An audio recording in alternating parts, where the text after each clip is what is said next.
Olá, alunos! Eu sou o professor Alex e mais uma vez então vamos falar sobre o empreendedorismo. No tema de hoje nós vamos falar o que o empreendedor precisa saber, quais são as necessidades dele.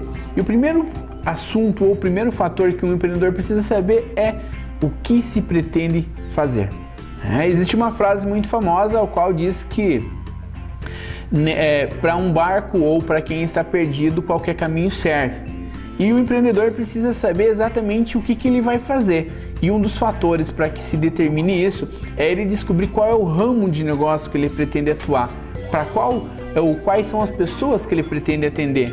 Sendo assim, é o primeiro passo que ele deve determinar, ou é determinante para um empreendedor. Ele precisa saber quem ou o que ele vai fazer, para quem que ele vai atender, para que vai ser direcionado o seu negócio.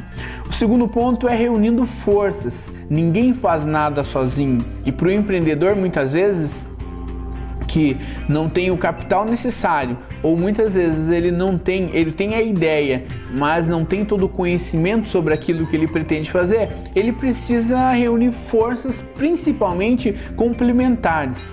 É comum que nós busquemos nas outras pessoas características que são semelhantes às nossas, mas muitas vezes não são extremamente necessárias nesse caso. Por quê? Porque um empreendedor ele tem um conhecimento sobre alguns assuntos ou alguns fatores, mas esse conhecimento pode ser limitado. A ideia é que ele reúna forças de pessoas complementares mesmo, de preferência que conheça muito mais do que ele, e assim ele consiga reunir informações necessárias e começar a estruturar o seu projeto, transformar um projeto realmente em uma empresa que se inicia. O outro sentido é pensar em qual o mercado, qual é a ramificação de mercado e até onde ele pretende ir. Eu pretendo atuar só no mercado interno, né? E o mercado interno poderia ser simplesmente o mercado de sua cidade, do seu país, ou do seu estado, ou mesmo do seu país, ou quem sabe o mercado atuante do mundo todo. Aí depende muito da idealização, depende muito da estrutura, depende muito de como ele vai estar dando seguimento para a sua empresa. É por isso importante que ele se atente aos dois itens anteriores, o que se pretende fazer e, claro, a reunião de forças para que seja complementar, para que ele se construa então o seu sonho em cima disso. E aí ele tem que definir qual que é o investimento inicial. Nós sabemos que nesse mundo, para que se desenvolva uma organização, se faz necessário ter um investimento. E todas as questões anteriores discutidas, mercado, reunião de forças, ou o que se pretende fazer, vai dar resultado a esse próximo tópico, que é o investimento inicial. O investimento, muitas vezes, pode ser adquirido ou pode achar como parceria bancos ou mesmo instituições que apoiem ou mesmo iniciativas privadas que apoiem então o desenvolvimento de uma organização, mas para isso ele precisa saber de quanto dinheiro ele terá que ter disponíveis. Esse dinheiro provavelmente vai para a questão do imóvel ou para máquinas ou mesmo para investimento da compra do produto ou da matéria-prima para transformação.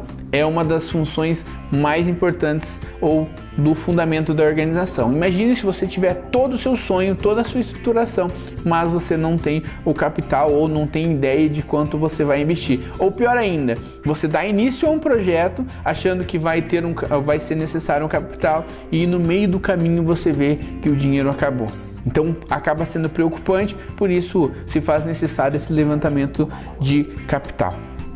O outro tópico tão importante quanto os outros é o risco do negócio. Como assim o risco do negócio? Existem mercados aos quais eles são mais arriscados do que os outros e para isso o empreendedor tem que ter essa ideia. Qual é o risco ao qual eu tenha que assumir?